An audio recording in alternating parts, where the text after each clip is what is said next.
essentially you can think of this as a 2-week later extension on their previous series. And what is Game 6 pick and ban's going to look like? It's going to be amazing. Obviously, the homework has been done throughout the split, but we see it constantly changing. These teams now understand that change, hopefully better than the other as they match up here in this best of 5. We see that, you know, Cloud9 can come back in those late game series. It's going to be tough for Immortals. And this looks like Immortals want to pinch the RekSai and first pick that away here because top lane is already being pinched by Cloud9. And Huni has such a versatile pool. This is lining up for a first pick RekSai. If we've seen anything, the Karma and the Rumble are not surprising bans for Cloud9. Karma has been their most banned champion throughout the playoffs, and the Rumble has been banned all but one game against Huni, so not too many surprises on that side. Yeah, and Huni also has a 100% win rate on that Rumble when he's able to play. Actually, he's played about 6, I believe, in all of summer throughout that, and then when I hear about scrims, it's like you can't leave that open for him. It's going to be the Gnar and the Jhin on the side of Cloud9 as they see that RekSai. So they will wait on the jungle, obviously. And the Jhin is a great pickup. Sneaky's been able to do so much with it. Yeah, and if we look at the priority of these champions from the playoffs, the Jhin is right at the top for Sneaky. The Sivir, actually, I feel like would be at the top for Immortals, and it's what they've had the most success with throughout the regular season. Yeah. And they're almost trapped into doing the Ashe against it right now if they want to bring CC from the bottom lane, which is something they've been trying to do ever since the latter half of the regular season. So that's something that Immortals is going to be picking into unless they have a pretty big departure from their strategy over the last couple weeks. Vlad left up, not something we see very often, as well as the Ekko. So already a lot of power brought here by Immortals into this game. Yeah, and the team that will leave the Vladimir up is typically Cloud9 because they favor that Cassiopeia so much for Jensen that they sometimes even blind pick it for him. And we saw that he was able to solo kill Bjergsen in that matchup in the finals in Game 1. And this is one of the things that's evolved throughout the playoffs. The last time these guys played in the semifinals, Cloud9 actually banned Vladimir in every single game of the series. But then in the finals, they left it open. It was first picked by TSM, and they picked the Cassiopeia into it. So do not be surprised if, even though they haven't picked it yet, if they go with the Cassiopeia on the final pick for Cloud9.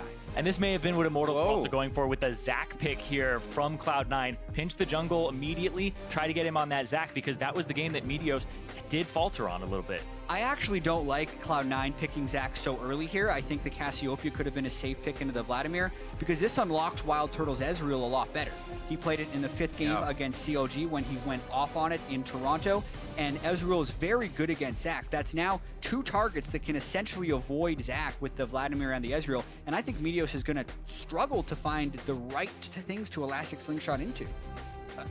I think he picked it too early. A lot of the times, Immortals will kind of stump you on a pick ban phase and you won't know what they come out with, but this time we see many champions that are usually on that ban list, and this team is scary from Immortals. It rounds out with the Cassiopeia you guys were talking about for the Cloud9. Yeah, and Jatt, you said they may have picked the Zac a little too early. If you're going to pick the Cassiopeia and you know the Vladimir matchup, well, yeah, they maybe could have waited on that.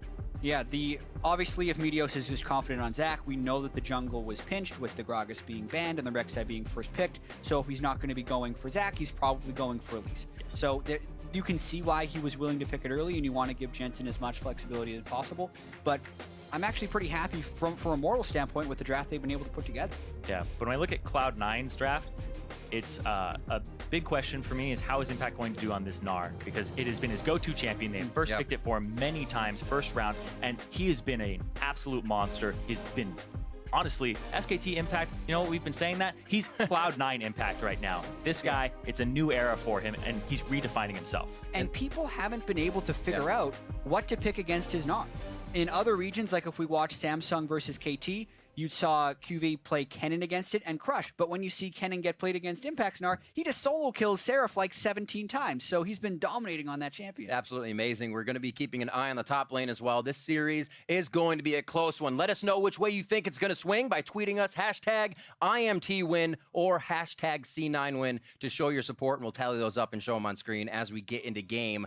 Everybody's wondering about the top lane, but each lane here could carry the game for either team as we come into this matchup. Who will be the final qualifier going to Worlds for NA? We're going to find out here in this best of 5 series, Immortals versus Cloud9, and we are on the Rift. When I look at the compositions, immediately I look at the Immortals composition and think that Adrian, you know, he's a big part of their CC here. and he has to be on point with his bindings in fights as well as his ultimates to possibly set up Huni for those team fights. It's a lot of backline dive with the Vladimir as well as having the Ekko, so they're going to try to get onto Sneaky and blow up these low mobility carries. Yeah, the Bard is definitely something we haven't seen a lot of from Adrian. His champion pool has changed a lot as the season has progressed. He was the range support guy with the Soraka and the Janna earlier on, which was different than the 2015 version of Adrian, who was the engage guy. Yeah, the Leona and all of that stuff. He even played Morgana back when he was in Challenger as 10Q.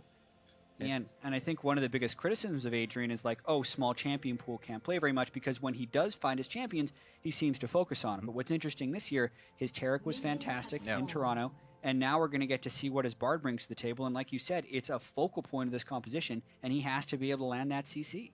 He's also somebody you never really, until, or I guess back in the day, getting that Leona ban, he really doesn't see too many ban towards him now. So if he can keep playing the same things, hide those in the back, practice them when you can, and then you bring them out on the Rift, nobody expects it because you're that guy that just plays ranged. Yeah, exactly. The Soraka used to be the second most banned champion against Immortals, right behind the Rumble, but people haven't been banning it as of late. It just hasn't been the same type of...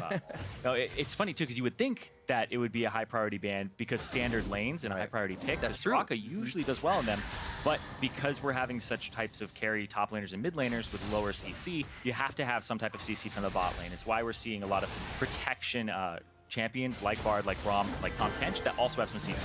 Yeah, and I also find that really interesting because when we look at Immortals and their 17-1 regular season in the spring and even their great start in the summer, they were getting away without a lot of CC in their composition, yet they consistently pointed that out as a flaw in their drafts and have worked towards putting more CC in. Yet, when they do put the CC in the bottom lane, it does seem like they have some execution problems actually pulling it off. So it's been a bit of a strange year for Immortals as they try to change their strategy and have stumbled. Yeah, and this is even just a lower CC composition than most AD carries would usually have because it's the Ashe, the Jhin, and even the Sivir sometimes is just used for utility. Ezreal's just pure damage, a little bit of kiting too. As we jump into the lanes, Impact taking a bit of a hit, but Huni's got the long range that he can keep throwing out across minions, so no worries. Should be safe on both sides for now, just farming up. Good spot for Huni, though, to have this wave, as it's just going to keep piling up in his favor. Junglers are opposite sides of the map, so we may not see too much action just yet. You see ReignOver may get some warding done here. Yeah, ReignOver's actually done a very interesting path. He started at his Braum, ran down to his red buff, and now has doubled back towards the top side. So it almost seems like he's there to aid Huni in case he gets ganked, because oftentimes if Huni's pushed up around 3.5 minutes is when you would expect a gank to arrive in that lane. But ReignOver is in the vicinity to prevent that, and of course Meteos is nowhere close, but this is total guesswork as far as junglers are concerned. Yeah, and things are a little bit more predictable with standard lanes too, because you know that junglers start on the top side of the map. They don't start on the bottom because they AD carry wants to take that camp. Right. So Meteos didn't gank around 3 minutes, so then ReignOver was able to go to the top side, make sure that he could get some coverage over there, and Adrian even invaded just to make sure. This choice in Zac as well does allow Jensen to get that blue buff, as ReignOver would be giving it over to Pobelter, so he kind of keeps in pace with that. Not that Pobelter needs that much mana. Yeah, and also when we look at this top lane matchup, the biggest thing to point out is the jungle proximity percentage. This is the percentage of the time the jungler is within 2,000 units of the top laner. You can see more than double for Huni with ReignOver, and that's actually a little bit lower than you would expect sometimes with the way ReignOver would camp for Huni. But it just kind of goes to show that Impact has been having this performance without the help of Meteos. Very, very true. He said it was so easy to play alongside him. Just top die. And you don't have to worry about him. You don't gank for him, and he still gets kills. Yeah, he's really been almost like a luxury for the team since playoffs started, where, you don't have to put anything into him, and he's just paying it off. It's weird. It's a great performance from him. The things he's been able to do recently creates such a scramble for the opposing team. If he can get that lead, he understands, like, he may die in the side lane, but his pressure is actually useful. I don't know if Immortals is going to let that pressure go to waste, fast. though. He's on a ward, so C9's got to play retreat. Nice gank. Looks to go for Smoothie. He can still jump back to Sneaky here if he wants to. Actually goes for the flash out the heal as well from Sneaky. 2 summoner spells is critical for ReignOver on that gank. It does cost him a decent amount of health, and he did reveal on the map, but that's actually a great gank for him. He needed to recall anyways because he hadn't shopped, and with 2 summoners down, that can apply a lot of pressure to that duo side. Exactly, especially a flash where you can just repeat gank that, use your own flash to end up closing that distance and almost guaranteeing a kill next time he visits. So this may pull Meteos' attention towards the bottom, which could be a little bit of a jungle map movement juke, where now maybe ReignOver plays towards the top side because he gave advantage to his bottom already.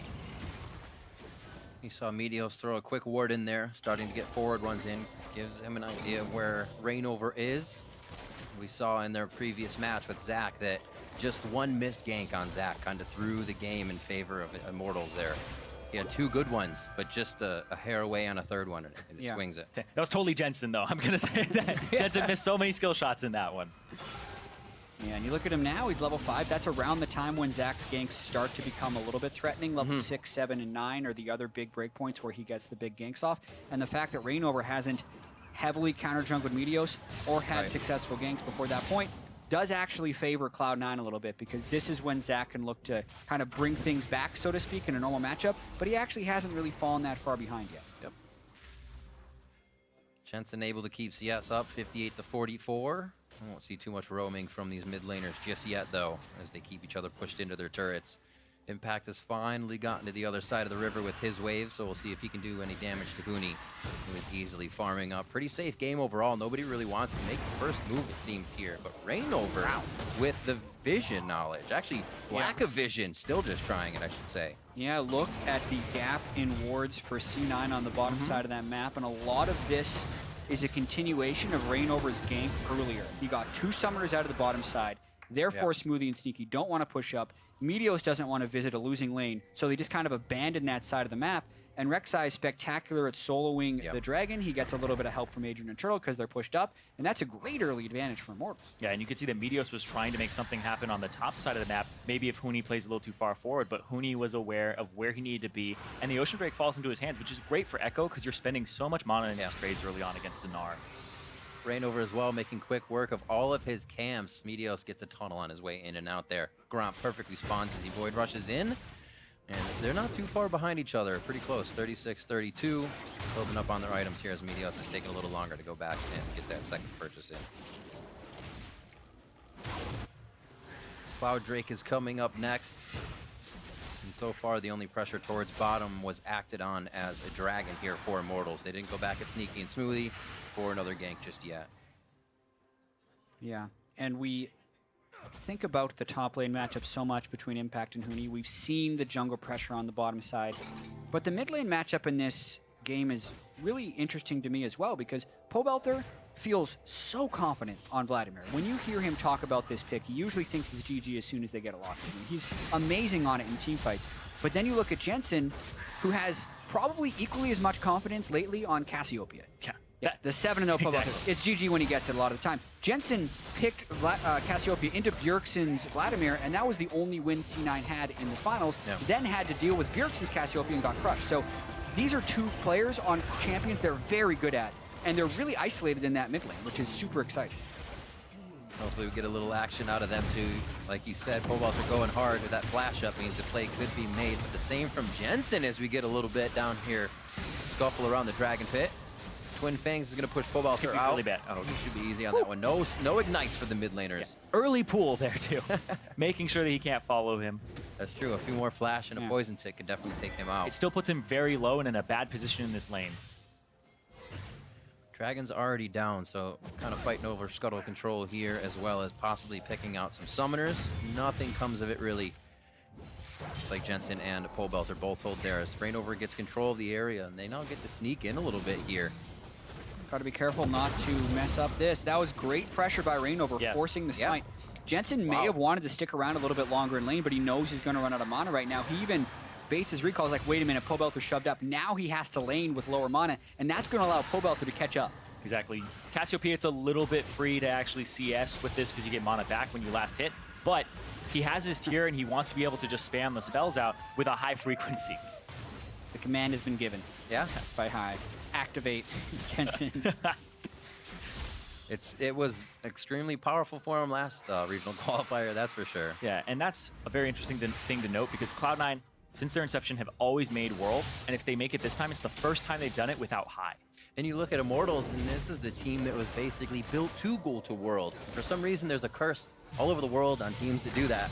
and they don't find themselves. Super teams don't find themselves going. Another amazing split. And if that's number 2, it's crazy if they don't go. Yeah, going 33-3. Yeah, overall. Right. Over the year in regular season, and then failing in playoffs twice and getting 3rd place. It could be one of the biggest flops that a team has seen in postseason in NA. Oh. Well, Good block by Smoothie. They are the final boss here. We'll see if they can put up that fight. Yeah. Good knockout in the top lane by Impact as bot lane, they get a little bit aggressive. We thought it would stay calm. Yeah, and to just combo off that Zirene, high stakes for all of these teams. Like, Yeah. ReignOver and Huni were in the World semifinals last year. WildTurtle, since he joined the competitive scene back in 2013, always goes to Worlds. Like, both of these teams have so much on the line, but only one of them gets to go. And it, for whatever reason, I feel like they're both good enough to They go, are. but only one can, which makes this game really tense. Clear that wave Impact. Boom. Very satisfying. Instantly gets him a good back there and forces Huni to have to use the ultimate to go back. Small advantages that are making Impact a little bit bigger. Got that CS lead. Huni can obviously still put up a huge fight as he comes in. He'll be right for sneaking on that back line and looking for Jensen. So the fights are going to be hectic with these divers. Yeah, and it almost seems like this game is going to be going into whoever can get the item power spikes first, and then force a team fight in the right spot. Because Impact has a minor CS advantage over Huni, Jensen has a minor CS advantage over Pobelter, and then the duo lane for Immortals has a minor CS advantage over C9 thanks to the gank. I think favorably wise, the solo lanes are kind of going towards C9, but if Huni gets his Trinity Force around the time Impact gets Frozen Mallet, and likewise with the Spirit Visage on Pobelter, like those 10 CS advantages aren't actually going to matter in team fights. It's going to be all about the team fight setup. Exactly, and the team fights really matter because these teams are not exactly built for sieging. Sure, you have a split pushing top laner if they get ahead, but your wave clear in the other 4 members is a little bit unsafe. C9, they have a little bit better wave clear, but Immortals will struggle in that regard if they're put in a siege situation. So it's about those team fights. And something we have to keep a look on in those fights is both supports exhaust. High damage from the mid laners. Huni as well in that top lane. What's the choice? You can't make the wrong one with that exhaust in that moment. It's going to be very, very tense for the supports as well. Keep an eye on everything as it comes around. Our only 12 minutes in on this one, and still 0 deaths. First blood, first turret still to come, so we're looking for that gold lead to actually pop out of nowhere. It doesn't look like anybody's setting up too much to make that happen. ReignOver, however, is getting himself into Meteos' jungle. Going to Meteos' jungle, they saw that Meteos was hanging out by the Raptors, so now Pobelter will play a little bit safer in the meantime because he hasn't seen the Zac leave the jungle. They're also playing to this side on Cloud9's bottom half. They shoved up the wave. They have their support and AD carry in that tri-brush. And they're just trying to protect that red buff. Protect the red buff. Also just get control of the jungle here. It's what C9 kind of seems to have done. Turtle and Adrian could be in a little bit of trouble if they decided to dive, but with all the people that can feint down bottom, it wouldn't be it could be a dive that gets turned around because almost everyone from Immortals could arrive. Yeah, and they don't have vision control in that jungle, so you can see Pobelter just hanging out there. He doesn't know just yet that Cassiopeia is down there. Now he's going to see that and say, okay, I can shove it up. Because if he had gone straight into that bush, he may have been killed and chased down by Jensen. Yeah, the tension to me in this game is really building up because I don't expect the teams to stay this passive for much longer. They played a 5-game series 2 weeks ago, and the fewest kills we had in any of those games was 24. So I feel like the pace is going to increase pretty hectically pretty soon. And that's been Immortals' thing, too, is once the game gets out of hand, they just keep going. Whether they lost the fight, they try to win the next one, or if they won that fight, they're like, all right, this fight's going to be easier, and they keep doing that. It's that skirmish style. Once they find an advantage, they don't just sit on it. They try to push it out. And that's exactly what this is building to be. The later they go, the more damage they have. The one fight now means turrets after that, means much more after that since you're farther into the game. Almost got a solo one there. Impact trying to put another one in the book. And this is before Frozen Mallet. So Impact is doing a tremendous job to pressure Huni. Huni wants to recall and then ult back, but he also doesn't want to recall before he has enough gold for his Trinity Force. So he's on a really greedy timing right here to try and make sure he doesn't get solo killed. And there really hasn't been any, I wouldn't even say love for Meteos, but it's almost like Impact is saying, no pressure towards this lane, let it be 1v1. If ReignOver comes up, I'll do the best to save myself. But Meteos has kept himself in the jungle and more towards the bot lane mid lane. And Meteos hasn't fallen very far behind ReignOver and CS either. I think ReignOver, from a teamfight perspective, is going to be much stronger right now. Cinderhulk and Durarm's Fist fully stacked up right there. But Meteos isn't even sitting on a completed jungle item yet. He really wants to get a Cinderhulk, but he's kind of a little bit of everything in that item build. Yeah, there's always that risk if you back right now that a gank happens on top side. It's just that ReignOver pressure. And Cloud Drake is also on the table, and the vision control has just fallen off. So he has to back, finally get some items for himself, and then reestablish control. And that's why he's coming back with a lot of wards. Oh, sneaky impact there. Clever. He's gonna Mega. Quick hit. He does have Chrono Break. Mega will come off of the minions, and this may just be a teleport back or a Chrono Break back. ReignOver was even topside to give a little bit of support here. Yeah, that would have been interesting if Impact had actually launched off his head and got ahead of him. Into the turret range. ReignOver was in the area, so he was kind of prepared for that. Yeah, that's going to mean item break points hit by both of these guys. Huni ulted back, actually, before he could heal the full, but he did stack up his Corruption Potion, and he's maintaining his teleport with the Triforce. But when Impact gets Frozen Mallet, I feel like that's a power spike that actually helps Impact more than it helps the Trinity Force user and Ekko. Yeah, that's very true. It ends up allowing him to chase you down the lane, so every time you push up past the middle point, you risk getting solo killed by the Gnar, whereas the Ekko, it gives you that cooldown reduction so you can keep farming the wave with your double Qs, but other than that, it's mostly for killing the AD carry. Now this becomes a little scary. Jensen, Morellonomicon with that Abyssal Scepter. He can definitely still kill WildTurtle or somebody quick if they come up. Does it think they're gonna beat that one up? Huni just backed and bought an Elixir of Sorcery. Hasn't popped it yet, so he is waiting. Fight time, he stole it! Oh, Meteos able to get it. Remember, he still has his passive. Pobelter gets knocked out. We're gonna see Adrian going down. The Tempered Fate does not help too much. And they are on to Smoothie. Immortals now losing 2 more. Double kill coming in now for Sneaky. This is huge for Cloud9, and they are just able to rout Immortals. They pushed them back into the own side near their blue buff, and now they are on to WildTurtle. That's going to be the cleanup. It seemed like all of Immortals' ults just kind of did nothing to the C9 composition. It was such a strange setup because it almost looked like Immortals was just going to be gifted the Drake, and I think that put them That's what caught me into off a guard. false sense of security. But guess what? Meteos can fly across the screen, steals the Drake, and that itself was a distraction. And it almost felt like Immortals was distracted in that fight, whereas C9 was very focused. And that's going to be the first turret gold as well, going over to Cloud9, and it's just split between Meteos and Sneaky here. That's the explosion we were waiting for in this game. And now the question will be whether or not Immortals can recover from that, because in the past they just continue to go in, but that is such a massive team fight loss. Yeah, and let's see this again, because they pull it out, and then Immortals start walking through. It's already half HP. They think they're going to be gifted it, like you said, but it's right on the Scuttle Crab. They have full vision of this. Yeah, and I was expecting Huni to teleport in earlier. He was recalled and running back to base, yet it's Impact that beats him heavily to this. The Jhin ultimate gets a couple of shots off before the Bard ultimate hits. Adrian ends up falling, and then Pobelter only gets his ultimate on a small crew of people, so really, it's like Riv said, the Immortals ultimates didn't really amount to anything in this fight. Yeah, and in contrast, the Cloud9 ultimates were quite good. Sneaky ended up getting a kill with one of his, and then Smoothie's ultimate was across 2 to 3 people there, and one of them was Pobelter, so he was holding up the Vladimir from getting towards that back line. Spent a lot of that fight trying to figure out where the ults went.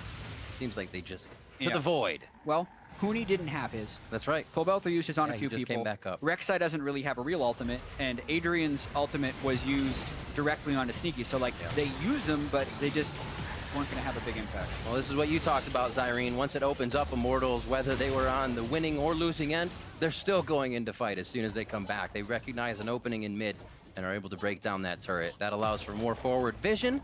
His Impact here, creating his own pressure on the top side for the entirety of this 20 minutes.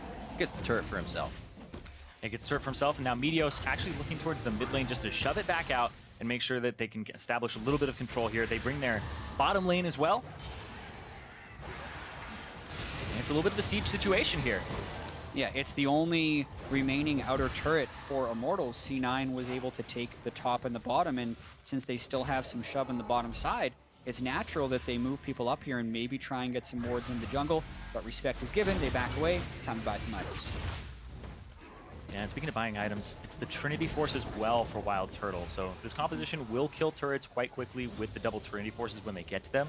But it's, once again, low CC, no Iceborne Gauntlet here. So when you're in these team fights, you really have to make the CC you have count. Yeah, and that means not having the Bard ultimate just used to interrupt the Jhin ultimate after it does damage. It needs to be used to help initiate the fights and get in range so that Huni and Pobelter can set up. Yeah. That is one of the greatest synergies that we have with Bard, is the Ekko parallel convergence. You just get the 2.5-second stun off of the Bard stasis, but that's never going to happen in the manner that Immortals played the last fight. That's the typical use of the Bard ultimate, is to interrupt the Jhin, so Adrian is going to have to, first off, realize that he needs to use it onto somebody like Jensen and Sneaky simultaneously, but Cloud9 can avoid that, because I think that Smoothie is doing a great job of stalling the front line. Ooh, ReignOver looking to do a little warding by himself. Always a dangerous proposition. He gets himself taken out as Cloud9 collapses immediately. This may be the pressure they need for mid. And ReignOver, once again, he hasn't really been looking like himself since playoffs started. And this is maybe the start of something where there's playoffs ReignOver, where there's a lot of pressure on him, and Immortals just haven't been able to deliver in that circumstance. Gorgeous CC chain by C9 right there, and they only burned the Zac ultimate, so they go straight to Baron. All right. This will delay, but will they continue on? Baron's at 5k health. Immortals would have to go. Pobelter throws the Hemo Plague down. 3 members having to back off. Exhaust very early onto Pobelter. He's able to pull that off. Full damage now coming in from Immortals if they want to start attacking, and that scares C9 enough for them to pull off. Baron at 20 minutes is incredibly threatening and can take half of a team's health by himself. So when Immortals approach, they're very smart not to fully commit, knowing that C9's going to have Baron threat from the other side, and I think C9's smartly back off without suffering any casualties. Overall, still a good exhaust from Smoothie as he tries to mitigate that Hemo Plague damage and make sure nobody falls to some extra Baron hits on the way out. 5-1 here as things have definitely started to heat up. Immortals looking for a lot more. Impact cleaning up a wave in the top side here as Huni might have a little bit of time to roam and help the team out. Exactly, and in 45 seconds that Infernal Drake spawns, and that's what everybody is setting up for now. Get your visions down. Get your visions down. Get your vision down. Get all your visions down. All your visions down.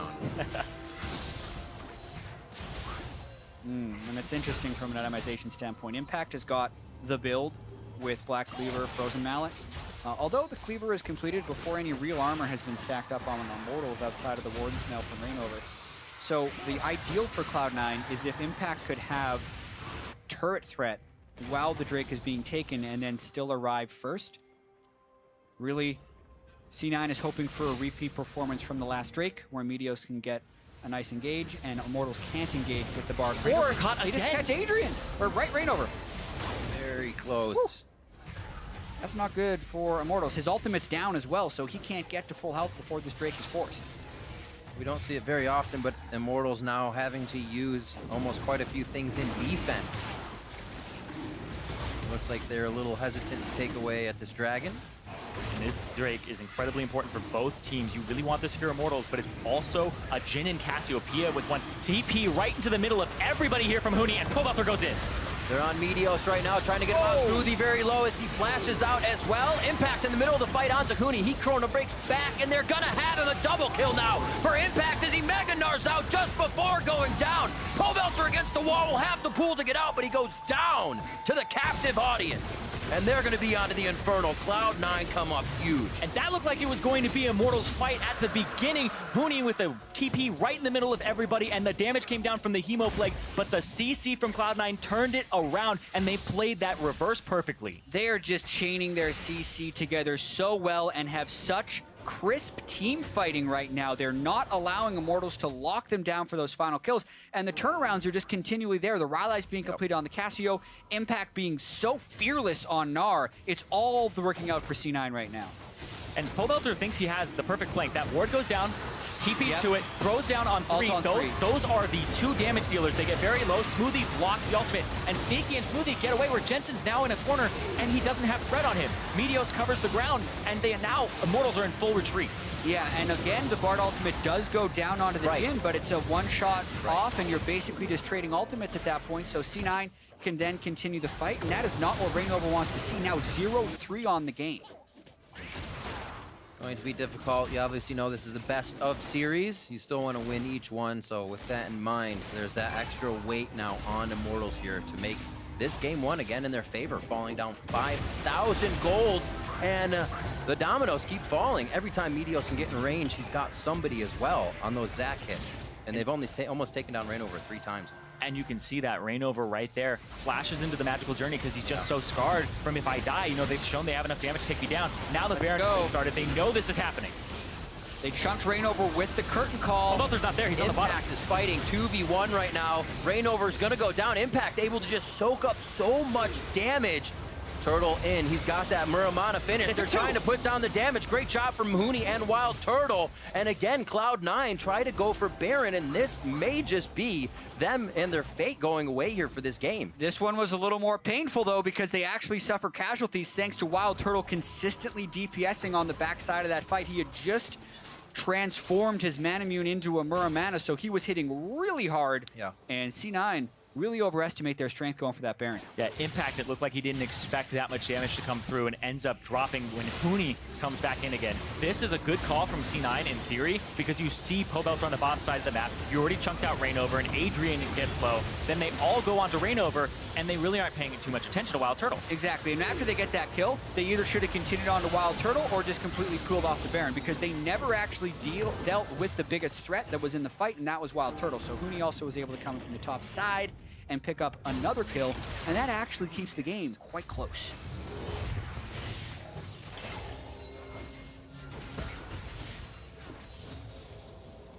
So finally Impact going for that Guardian Angel, a little bit of defense. Aegis of the Legions being finished up here for a bit of that magic resistance, which is imperative against these Immortal teams. I always love to bring that AP to the table, and once again they have done so with the Vladimir and Ekko composition. And looking to round that out with the Ezreal. 3-9 here, 27 minutes in. Again, Cloud9 approached the Baron, and they've been pushed away twice. Yeah, and a lot of this game is about setting up the right team fights, and it's something C9 has been able to do. I do want to talk about the ideal team fight for Immortals, though, because we keep talking about Adrian ulting sneaky. That is good, but it needs to be followed. If they can follow that with Huni or Pobelter, then it works, but it could also just be a pick. Pobelter's in trouble. ReignOver on the back line. You take away that synergy of one, Dustbringer goes down, Glacial Fissure as well into ReignOver. This could mean Baron as well. The 50-50 is off the table. Huni is going to get taken down before he can even use his ultimate. 45 seconds on the clock for these death timers, and now it's just Immortals trying to toy with Cloud9 as Impact gives the medicine right back to Pobelter here. I really feel like the synergy is just not working for Immortals right now. So much of the year has been Adrian following up on Huni and ReignOver. But in this combination, Huni and ReignOver need to follow up with Adrian. And he seems to be waiting for them to make the move anyway, and they're getting very ineffective Bard ultimates. Now C9 with 2 dead, turn for Baron yet again. And here comes TP from Impact. WildTurtle gonna have to go over the wall and get out of there. But captive audience! Into the deadly flourish. You couldn't have planned it better. But it works out for Cloud9 once again. Unfortunately for Immortals, now this Baron will fall. But do they give it up? ReignOver and Huni are on their way. It's going to be the shield up, unbreakable for Smoothie. It's what he's been for the team, just about all split long. He tries. Huni's in the back of the pit. Last time in the front. Parallel convergence is over, but he was not in it. Meteos still has time to move. Huni now taking some shots. Impact jumps towards the team. Jensen. Pobelter's going to take a last hit here. The miasma out. One last Q. The Noxious blast over the wall, but he can't get in range. Just flash. Pobelter stays alive. Oh, yeah, just flash. That's the name of the game in that one. And Cloud9 say, thank you for Baron. And now they're going to start heading forward down mid. A completely hectic series of events there. Absolutely crazy. Impact zoning them off. They're going to get more off of this. C9 have been playing these fights better because it's a little bit easier for them to execute because Immortals have drafted themselves a composition that is very hard to execute. Yeah, and Immortals is also throwing themselves into the fire over and over again, and C9 is laying in wait. When we see that fight again, I really want to call attention to Jensen's Cassiopeia because I felt like his DPS uptime was incredibly high. Like he was doing the majority of the damage in that fight like he had to and really matching Pobelter. Watch this. So C9 is taking the Baron on one side. Huni's flanking around the side, but it's just Jensen. He positioned himself away from Huni and Adrian, then just shreds through ReignOver, and there's no way he's allowing Pobelter to walk through him to the rest of the team. C9 is actually distracted with the Baron right there to finish it off, and it's because Jensen was just bodying 2 people on the other side of the fight. You don't say. Yeah, the command was given. I apologize for the meme, but that's exactly what he was doing. Well, you never have to apologize for memeing. Yeah. IMT cleaning up every resource they can in their jungle so it does not go to Cloud9. Anything past this Dragon Pit right now is owned by them. And we've seen Immortals come back from more. A bigger deficit than this, so cannot count them out just yet. They're also hitting a few more breakpoints. WildTurtle needs to start, I don't know, he needs to have kind of more of a backline safety, but everybody on his team is diving in. Yeah, but they're also getting caught too, and I think Sneaky's Jhin deserves a lot of credit here, as well as Smoothie, because you look at how many times ReignOver's been caught, it's usually from that. They get the binding, and then the Zac has the elastic slingshot in with the follow-up, the knockback, and they're just catching somebody out before these fights even start, large portion of the time. Yeah, and with Baron buff up right now, it's the attempt of the Siege. You can see how well Immortals would be able to clear it, but Impact has a split pushing build as well as a Guardian Angel, and they're trying to do a classic 4-1 split push here. Jensen's Miasma does so much, covering that ground from Huni coming in. Turtle trying to get a few shots and then get out. They really get a little bit more time to work with here as they approach these structures. Back to the top lane, looks like Pobelter is going to be taking care of Impact for now. That GA is definitely going to be a problem.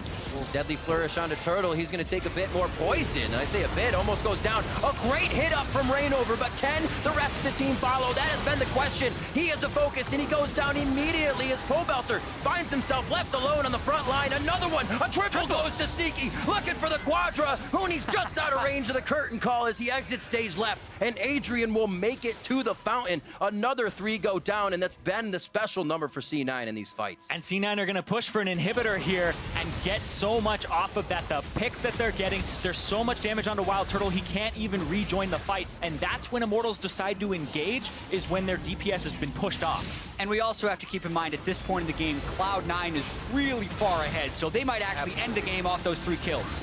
Onto that last Nexus turret, Sneaky with the focus. Meteos knows can't take too long. The Nexus is open in game number 1. And after a very even 15 minutes, this bomb exploded for Cloud9, and it is 1-0. Yeah, slow start, fast finish for Cloud9. 18 kills after not getting first blood until about the 15 or 16 minute mark. And that's going to leave a sting for Immortals, knowing they have to win 3 of the next 4. Yeah, slow for the beginning, but as soon as they were able to take these risks, and they had already gotten some dragons and some good team fights, immediately they tried Baron at 20 minutes. They are trying these things. That's the boldness to just try and close the game out immediately at 31.5 minutes. Absolutely incredible that they are taking these types of risks right here in the North American Regional Qualifier with Worlds on the line. They are showing no fear. And the intensity in this game shows. These are my favorite types of games because the teams come in at such an even level that Immortals could do that same thing next game. They can come out even, they could come out even stronger and make it happen in, you know, say a 27-minute game. Both of these teams have that capability. And we hear about Huni tilt fairly frequently, about, oh man, and a lot of times Huni can have a terrible game and bounce back with a great game. But I'm a little bit worried about ReignOver because the entire playoffs, he has seemed not quite on his game. There was so much lane swapping.